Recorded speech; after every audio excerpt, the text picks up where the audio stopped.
আসসালামু আলাইকুম। আপনারা দেখছেন আমাদের বিশেষ পরিবেশনা, কেন বাংলাদেশের পাসপোর্ট এত দুর্বল। সম্পূর্ণ সংস্করণ। পাসপোর্টের দুর্বলতা বলতে আসলে কি বোঝায়?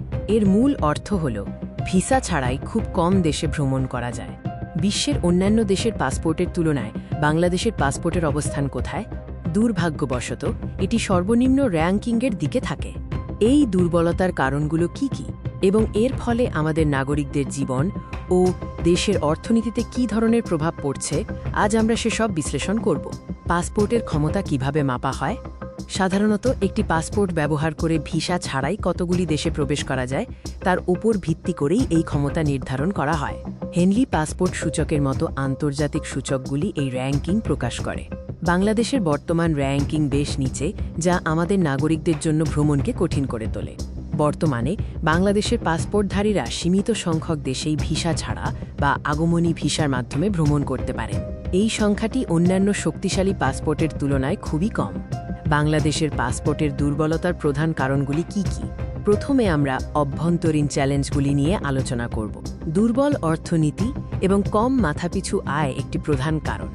অনেক দেশ মনে করে দুর্বল অর্থনীতির কারণে বাংলাদেশ থেকে যাওয়া মানুষেরা তাদের দেশে অবৈধভাবে অভিবাসী হওয়ার চেষ্টা করতে পারে।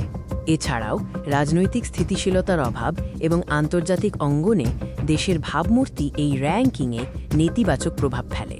আন্তর্জাতিক সম্প্রদায়ের আস্থা অর্জন করা জরুরি। নিরাপত্তা উদ্বেগ এবং পাসপোর্ট জালিয়াতির ঘটনাগুলিও বাংলাদেশের পাসপোর্টের দুর্বলতার জন্য দায়ী। অনেক দেশ এ কারণে ভিসা প্রক্রিয়া কঠোর করে তোলে। এবার আমরা আন্তর্জাতিক সম্পর্কের ক্ষেত্রে যে সমস্যাগুলো রয়েছে সেদিকে নজর দেব, যা পাসপোর্টের র্যাঙ্কিংকে প্রভাবিত করে। অনেক দেশের সাথে বাংলাদেশের দ্বিপাক্ষিক সম্পর্ক কাঙ্ক্ষিত স্তরে নেই। শক্তিশালী কূটনৈতিক সম্পর্ক ভিসা সহজীকরণে গুরুত্বপূর্ণ ভূমিকা পালন করে। পররাষ্ট্র নীতির কিছু সীমাবদ্ধতা এবং অন্যান্য দেশের সাথে ভিসা সহজ করার জন্য সক্রিয় উদ্যোগের অভাবও এই সমস্যার জন্য দায়ী। বাংলাদেশের পাসপোর্টের এই দুর্বলতা দেশের সাধারণ মানুষ এবং সামগ্রিক অর্থনীতির উপর গুরুতর প্রভাব ফেলে। ভিসা জটিলতার কারণে ভ্রমণ, উচ্চশিক্ষা গ্রহণ এবং আন্তর্জাতিক বাণিজ্যের জন্য সুযোগ সীমিত হয়ে যায়। এতে আমাদের নাগরিকদের ভোগান্তি বাড়ে। বিদেশি বিনিয়োগ আকর্ষণ করা কঠিন হয়ে পড়ে এবং বৈশ্বিক বাণিজ্যে অংশগ্রহণও বাধাগ্রস্ত হয়। একটি দুর্বল পাসপোর্ট প্রায়শই একটি দেশের সামগ্রিক দুর্বলতাকে প্রতিফলিত করে। এই পরিস্থিতি থেকে বের হওয়ার উপায় কি? অর্থনীতি শক্তিশালী করা, রাজনৈতিক স্থিতিশীলতা বজায় রাখা এবং অন্যান্য দেশের সাথে সুসম্পর্ক তৈরি করা অপরিহার্য। আমরা আজ বাংলাদেশের পাসপোর্টের দুর্বলতার গভীর কারণগুলি এবং এর প্রভাবগুলি দেখলাম। এটি একটি বহুমাত্রিক সমস্যা, যার সমাধানের জন্য সম্মিলিত প্রচেষ্টা প্রয়োজন।